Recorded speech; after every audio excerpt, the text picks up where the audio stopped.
Hey, this is Kelly from paperbeadrollers.com, here with a new paper bead project. Be sure to subscribe to the channel so you get notified when new projects come out. Now this bead is the one I had in mind when I designed the daisy square paper.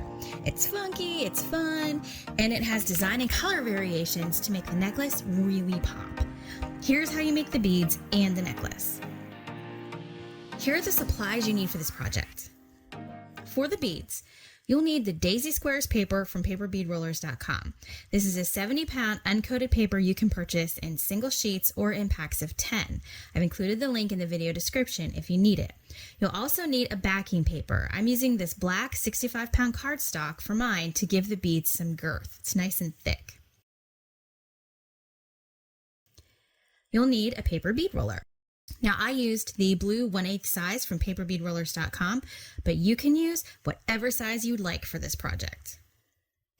And of course, you'll need the standard paper bead rolling items like white glue, glaze, and the tools for glazing, whether you brush on like I do or you dip your beads. If you need more details on how to glaze, you can check out my tutorials on glazing. I'll link those in the video description as well. Now here are the supplies you'll need to make the necklace. I've got them laid out on my wooden bead board, which I designed specifically for making projects with paper beads. The channels on this board are deeper and wider, so the bulkier paper beads fit perfectly. You can get these in my shop, and again, links are in the description. Now to make this a 22-inch necklace like mine, you'll need about 8 of these paper beads. I'm also using one focal bead, which I'll show you how to make in a bit. I use these antiqued silver spacers. Now they have a raised daisy pattern on them, so it matches perfectly with the theme here. These are in my online shop. Now these are a little hard to see on camera because they're so dark, but they're just lava beads. I had these in my stash, so I'm not exactly sure where they came from, but they are fairly common. You can get them most places that sell beads. I'm also capping my focal bead off with these silver daisy bead caps. Again, going with that daisy theme, these are also available in my online shop, links below. You'll need some crimps because we're using beading wire. I also just have a lobster clasp and some jump rings to connect everything. The beading wire I'm using in this project is the 49 strand Bead-A-Lon.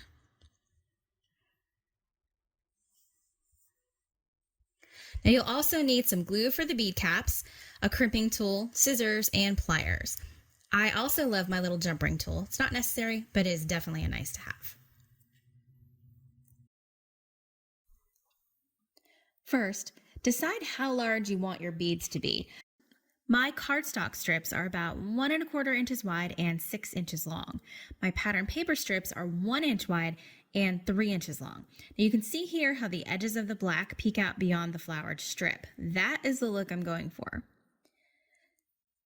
To cut the daisies, you can see here that I cut 1 inch widths the entire length of the square background.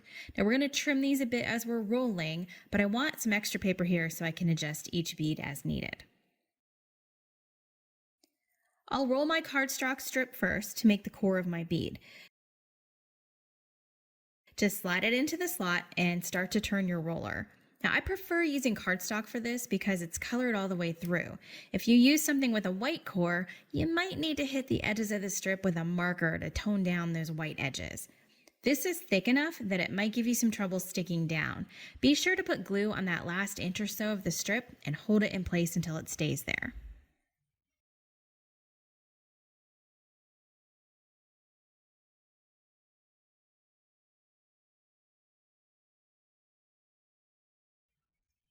When it comes to the pattern paper strips, I start rolling with the background side first.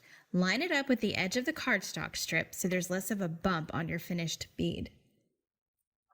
Be careful to keep the strip straight so that it lines up directly on top of itself. Now sometimes my cardstock strip gets a little crooked and I have to adjust when I line up my pattern strip. I like to cut off the end of the paper right here just where the petals end. This gives me a seam right across from the center of the flower and it makes both of the petals the same size. Now, depending on what paper you use for your core and what size bead roller you used, you may cut yours at a slightly different place. Do whatever looks good. Do what you like. This is your paper bead. Glue down the end and we're ready to glaze. I use diamond glaze for my beads, usually 2 coats. For barrel beads, I like to use a large, flat brush. It can be hard to get that really smooth look, and the flat brush helps a lot. Just pull the glaze from one end of the bead to the other for a smooth coat. Make sure it doesn't pull around the edges of the bead to form a bump or a drip. Also make sure you cover the ends. Now I'll turn this bead around on my skewer for the second coat, and I'll make sure to get that other end. Okay, I've got 2 coats of glaze on my beads and they are fully dry, so we're ready to put the necklace together. Now, I'm not going to step-by-step demonstrate making the focal bead because it's a very traditional paper bead. I cut triangle-shaped strips from the daisy square paper that were 1 inch wide and 12 inches long, so the full width of the paper. I rolled 6 of these stacked up to make my focal bead, and then I glazed it. To put the cute little daisy bead caps on, I'm just going to take a very small amount of my E6000 glue and put it directly on the bead edges. Now, I have found the easiest way to put small bead caps on straight is to put the bead cap on the table and dip the bead into it. It'll stick, then you can just slide to adjust it if needed. I'll do the same with the cap on the other side. Now, we just wait for this to dry. Okay, the focal bead is ready, so let's lay out our necklace design.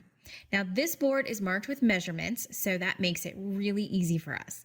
I need this necklace to be about 22 inches in length, so I'm going to lay it out to about 10.5 inches on each side. That clasp will make up kind of the remaining inch. I'll start by putting my focal bead right on the center point between the 2 ones. I'll put a lava bead on either side.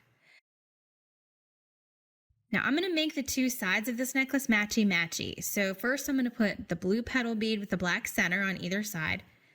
Then next I'll do like the orange with the blue centers, etc., matching all the way up. In between the paper beads, I'm going to do a lava spacer, lava sandwich is how I think of it. So the silver spacer's in the middle and it really pops with the black lava on either side.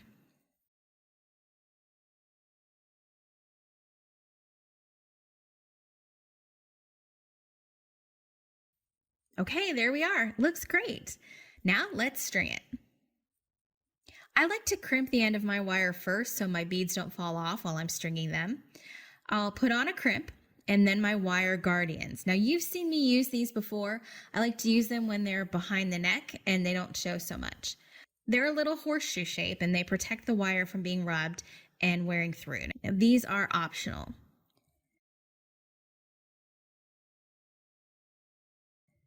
Crimp that on and we're ready.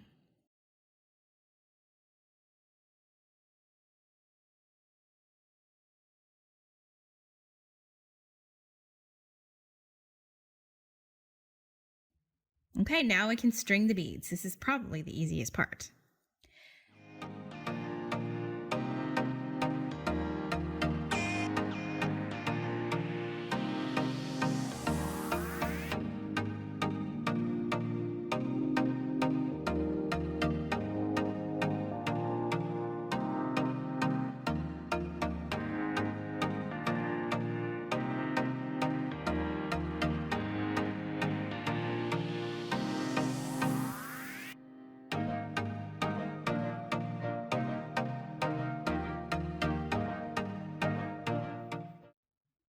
Now to finish off this side, I'll go ahead and put on my crimp and my wire guardian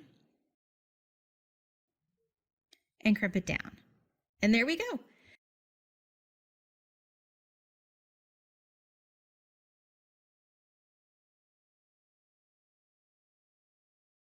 Time for the clasp.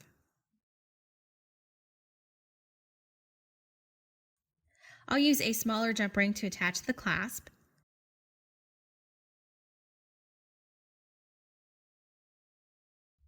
I'll put the larger jump ring on this side.